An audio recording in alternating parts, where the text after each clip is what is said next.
Kai couldn't remember the last time he'd caught himself feeling truly frightened. He had watched all of the scariest movies he could find, devoured countless ancient tales of mystery and macabre, and even researched real-world accounts of ghostly sightings and unexplainable encounters. All of it bored him. Of course, he hadn't always been so unbothered by such things. Back when he was little, the mere mention of ghosts was enough to keep him up past his bedtime. He would hide beneath the covers, shivering in fear. Now, all of that felt like a lifetime ago. Tonight, however, Kai hoped to feel fear once again. "Do you think it's late enough now?" Kai asked, his voice barely above a whisper. "I think so," his friend Morgan responded. "All the lights are off in the cabins." It was early October, and Kai K. Arkwright was spending the weekend with his family at their cabin in the mountains of Central Oregon. Morgan's family, the Bells, owned the cabin next door and had driven out for the weekend too. Kai's family and Morgan's were good friends, and they often visited their cabin simultaneously, especially during the summer and on holidays.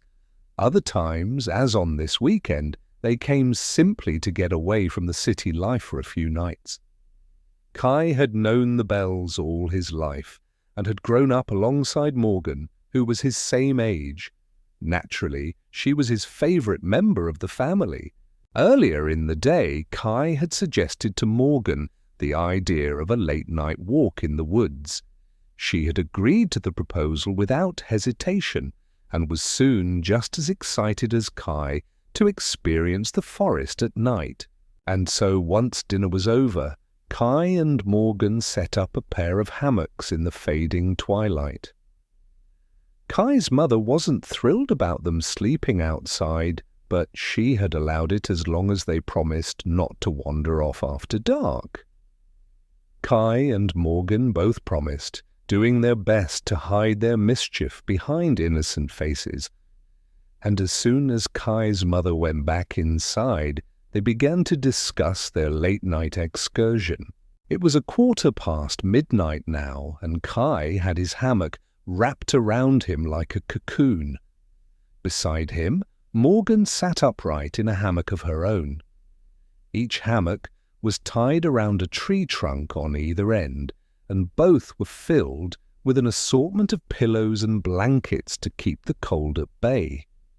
They were on the edge of the forest where the trees were plentiful, but close enough to the cabins that they could see the rooms where their parents slept. Kai swung his legs over the side of the hammock and stood up. Right as he did so, a cold gust of wind swept over him. The mountain air felt nice on his skin, but he zipped up his jacket all the same. "Let's at least bring Brutus with us," Morgan said, pulling on a sweater of her own. "Oh, come on," Kai protested. "It'll be much scarier without her.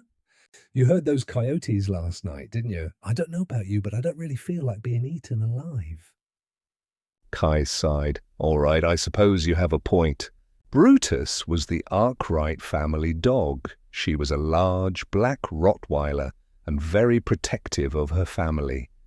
Whenever the Arkwrights stayed at their cabin, Brutus slept on the front porch, loyally guarding her masters from the vast woods beyond. As he approached the unlit cabin, Kai tried to be as quiet as possible so as not to alert his sleeping family. It wasn't difficult. The ground had a thick covering of pine needles which muffled the sound of his footsteps. By the time he reached the stairs, Kai could just make out the rough shape of Brutus's body, which was rising and falling with each breath. When Kai reached the top step, Brutus lifted her head and looked around. She growled for a moment before recognizing Kai. "It's me, girl," he whispered as he reached the top step.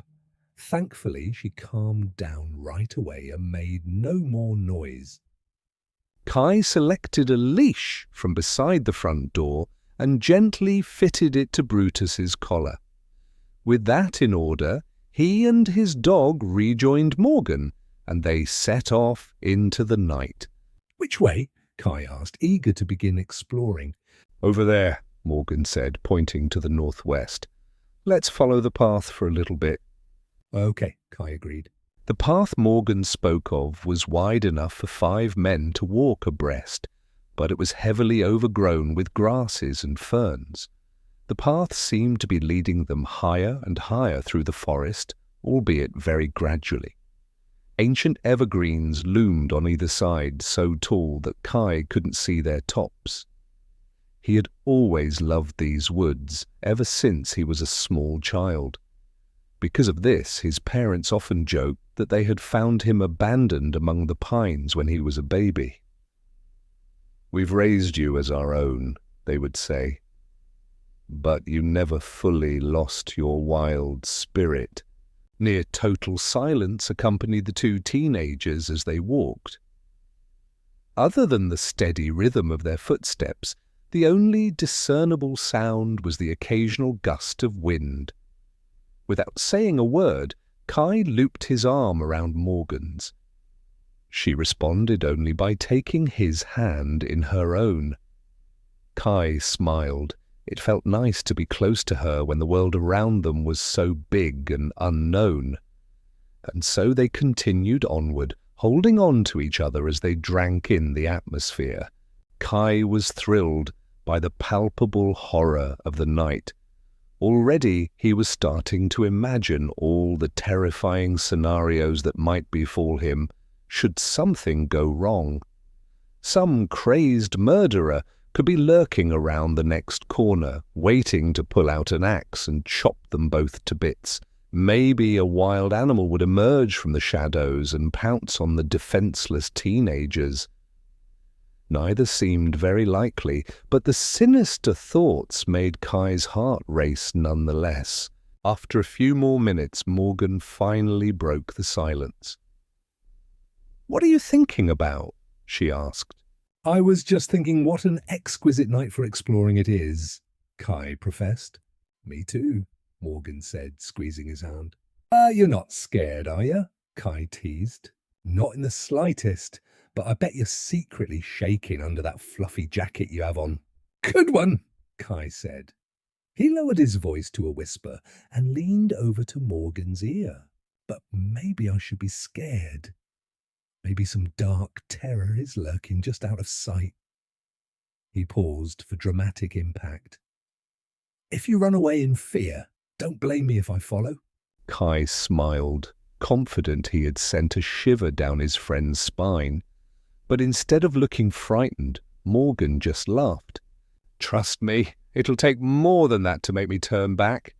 But I have a question I don't think I've asked you before. What is your greatest fear? Is there anything in this world that could frighten the mighty Kai?"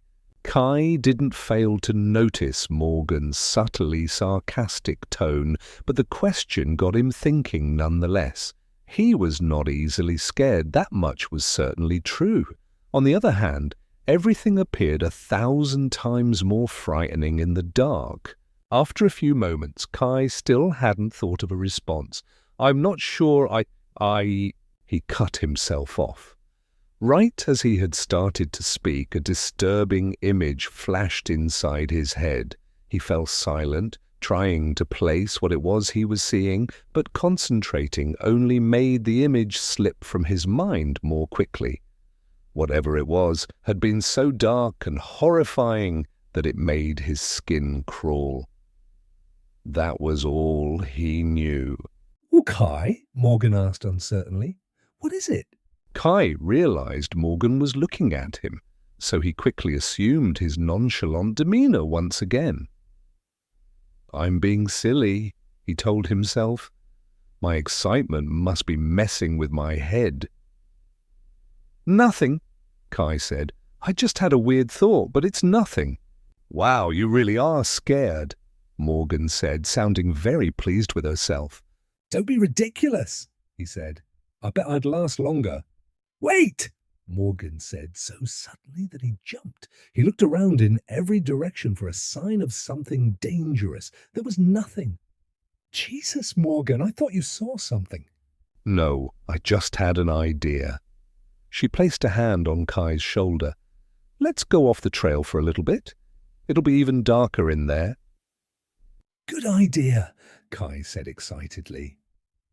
Despite having hiked all the trails in the area countless times, he had never strayed off into the wilderness. We just have to make sure we remember the way back." Kai snorted. "What should we do? Leave a trail of breadcrumbs on the ground behind us?" "Very funny," Morgan said. "I just pay attention, okay?" "Why should I when I have you with me?"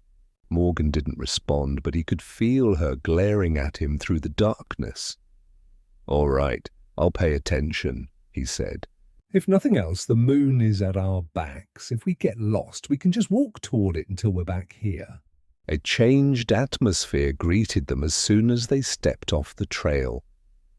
The dense layers of trees hugged them closely on all sides. Even the sea of stars above them was now obscured from view by the layers of branches. Kai hadn't realized how much light the night sky provided when it was visible. But now, with most of the overhead glow gone, Kai could only make out what was right in front of him. He and Morgan moved slower now, carefully navigating the labyrinth of stumps and fallen tree trunks. Brutus also helped guide them with her excellent night vision. Now, for the first time, Kai was happy he had his dog with him. Kai was so absorbed by the sounds around him that he lost all track of time. He couldn't have been walking more than a few minutes, but it was difficult to say when he was surrounded by total blackness. Every heartbeat seemed to last for hours. All of a sudden, the unmistakable howl of a coyote split through the silence. Kai froze momentarily, and Morgan squeezed his hand tighter. "This is awesome," Morgan whispered. "I know," Kai agreed, shivering with a mixture of fear, excitement, and the ever-present chill of an October night. "Let's look over there," Morgan said, pointing. Through his limited vision, Kai could just make out a moonlit clearing in the trees ahead. He approached, still hand in hand with Morgan. It was indeed a clearing, roughly 40 feet across in all directions. The mountain fog was far more dense here, and silvery wisps swirled around the open air. A solitary beam of moonlight shone through the mist onto what looked to be a massive oak tree. It grew from the very center of the clearing, thick and ancient, with gnarled roots protruding from the ground. The tree looked close to death, with most of its limbs bereft of greenery. All the other trees of the forest were evergreens. What on earth was an oak tree doing all the way out here? Morgan broke away from him and jogged toward the tree.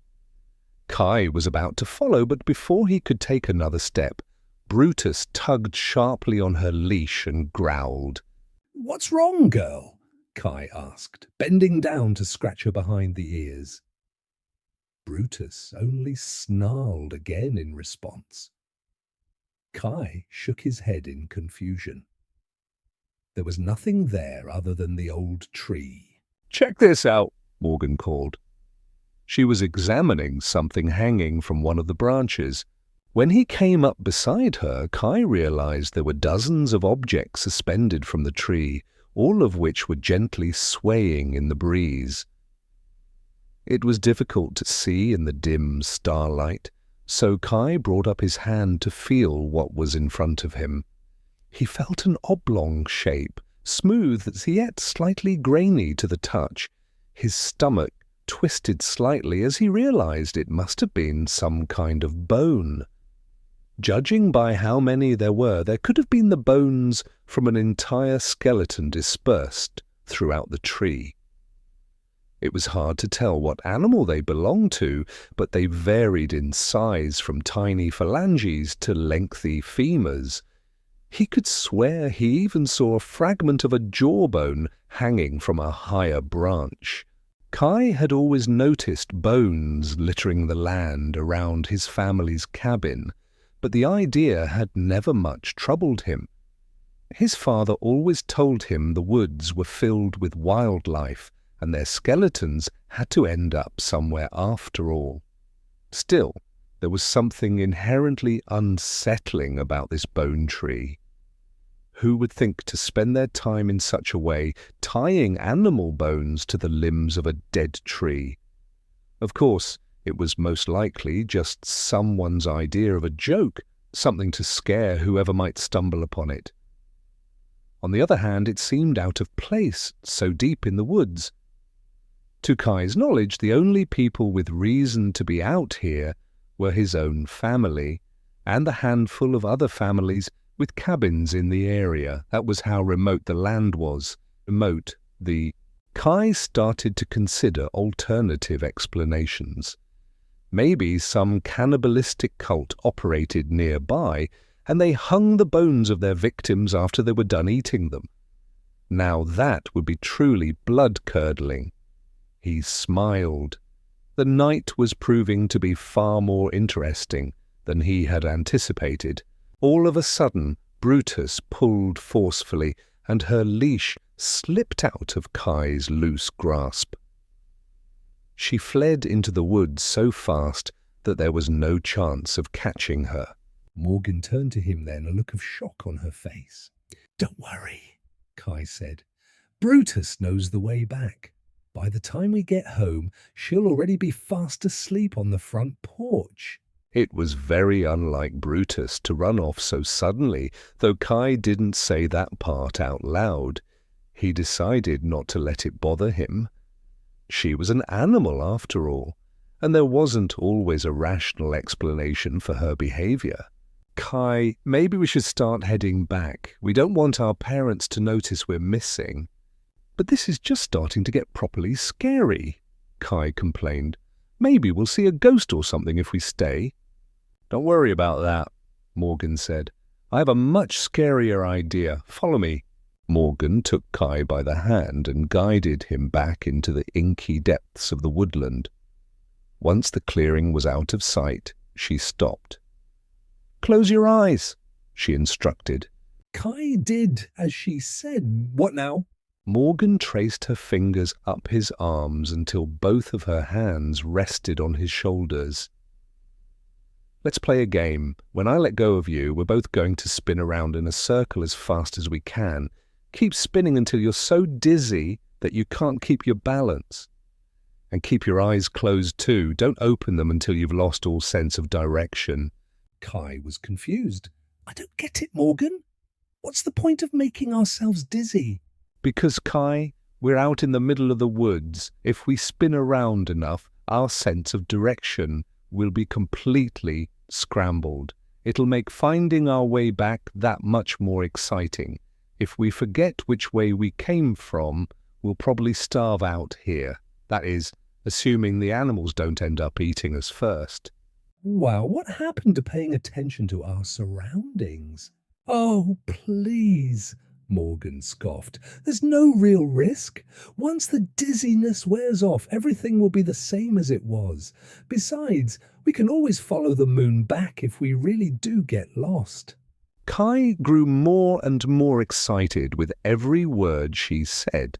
Morgan's idea was much scarier than hunting for ghosts or evil spirits, which probably didn't even exist. This would be a real life-or-death scenario. Even if there was no real risk of getting lost, the brief feeling of panic was something he desperately craved. "Let's do it," Kai said. "But you better keep your eyes closed too. That way we'll both be even." "Oh, I will. Don't you worry." Morgan prompted Kai to begin spinning, which he did with his eyes tightly sealed. Soon enough, he felt her remove her hands from his shoulders, but he continued just as they had planned. He whirled around so fast that he soon lost his balance and fell to the ground. For a moment, Kai lay there, his face pressed against the forest floor. When his head finally stopped pounding, he pushed himself to his knees and brushed away the lingering pine needles from his shaggy black hair. His vision was still a little fuzzy, But he stood up and looked around for Morgan.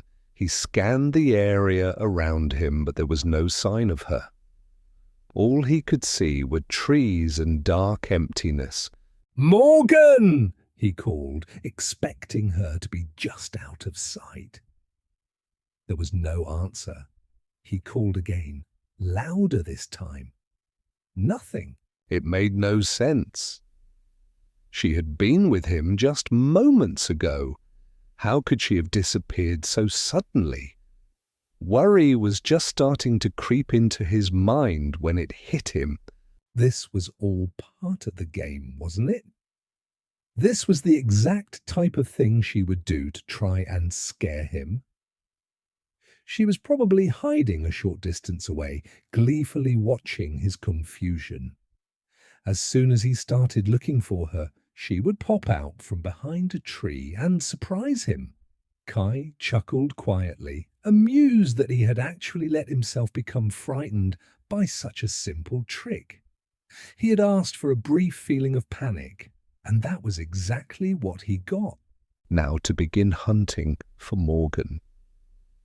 Kai glanced around him once more, trying to decide which direction to go. He had to admit that the woods did look virtually identical on all sides. It seemed that spinning around in a circle had done its job of disorienting him. In that moment, he couldn't even tell which direction led back home and which led deeper into the forest. But he would worry about that once he was with Morgan again. Kai set off almost at random, preparing for Morgan to leap in front of him at any moment. But when 5 minutes passed without any sign of her, Kai started to grow impatient. Even with his jacket on, the cold was becoming more and more biting, and as much as he loved the forest, he was ready to be back with Morgan. He started to call out her name again, quietly at first, then more loudly. She didn't answer. Then he started to shout, saying things like, "Where are you, Morgan? And this isn't funny." The only response was the faint whistle of the wind through the trees. That was enough to ring the alarm bells in Kai's mind. Hiding in the darkness to scare him was very in character for Morgan, but she would never remain hidden this long with him shouting for her. Could she have somehow gotten lost amidst the pines? Was she now wandering off in another direction, too far away to hear him? He imagined a pack of coyotes descending upon her, fangs bared and fur standing on end. They might already be eating her alive, just as she had been afraid of. There was simply no knowing which way she had gone. As horrible as it was, it seemed like the best bet was to head home by himself. Morgan had a good sense of direction, so it was quite possible she would turn up there herself. If not, Kai would wake up his family and return with flashlights. He shuddered at the thought of explaining to his parents how he had lost Morgan out in the woods.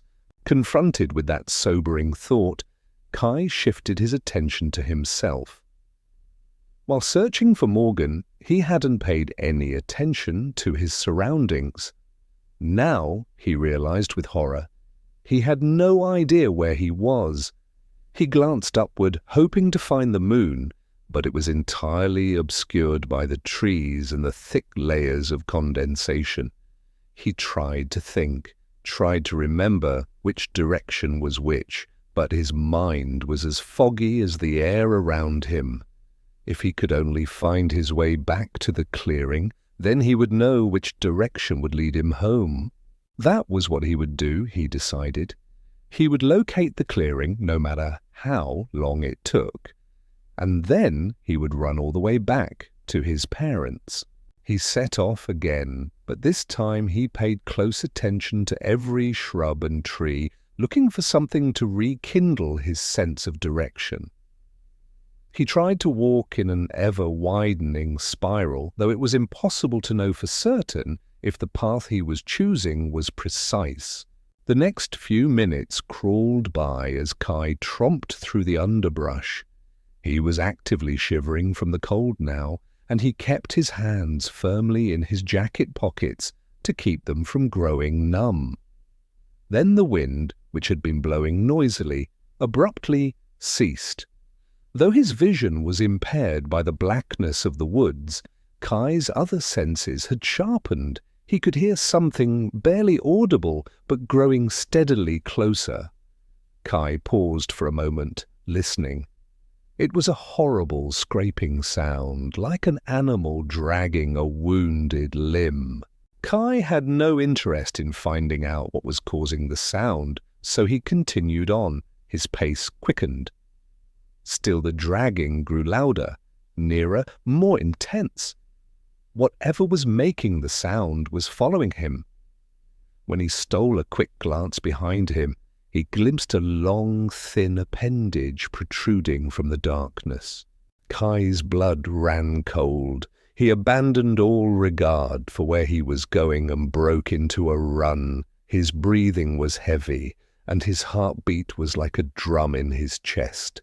He dodged tree trunks and branches, nearly tripping on roots once or twice. The only thing he could figure was that some animal was chasing him, but he had no idea what kind of creature it was. Had it attacked Morgan? Was it now coming after him to finish the job? All the oddities of the night suddenly returned to Kai's mind. His inexplicable vision, the bone tree, Brutus's flight, and Morgan's disappearance. He hadn't thought much of these occurrences when they happened, but now they gnawed at his insides and consumed his thoughts. Something was not right about these woods. Then, before he had a chance to dissect the thoughts in his head, Kai burst into the clearing. The fog had settled in much thicker now, making it difficult to see more than a few yards in any direction. He could only just make out that strange bone tree towering in the center. Kai fearfully glanced behind him, expecting some dark horror to emerge from the trees, but there was nothing. He breathed a shaky sigh of relief. He must have shaken off his pursuer while he was running. He shifted his attention back to the tree, only to notice a figure standing beneath the gnarled branches. He couldn't make out any details, so he cautiously approached, batting the air in front of him in a futile attempt to clear some of the mist. He was relieved, but also uneasy when he realized who the shape belonged to. There was simply no mistaking Morgan's bright red jacket. Kai hurried over to his friend, brittle twigs snapping beneath his feet as he went. Morgan stood as still as a statue, her head slightly downturned, and her wavy brown hair hanging over her face. "Morgan," Kai said uncertainly. She slowly tilted her head upward. Kai stood directly in front of her now, his face only inches from hers. She was looking in his direction, but her eyes were clouded over, as though she wasn't really seeing through them. "You can't save her?" Morgan's lips formed the words, but the voice was not one she would ever be capable of producing. It was deep and guttural and devoid of any of the inflection of a normal human being. Kai stepped back, horrified. "Morgan," he said again, "what happened to you?" Morgan didn't answer, but instead she lifted an arm in the direction of the tree. Kai could just make out in the moonlight the bloody stump where her hand had been.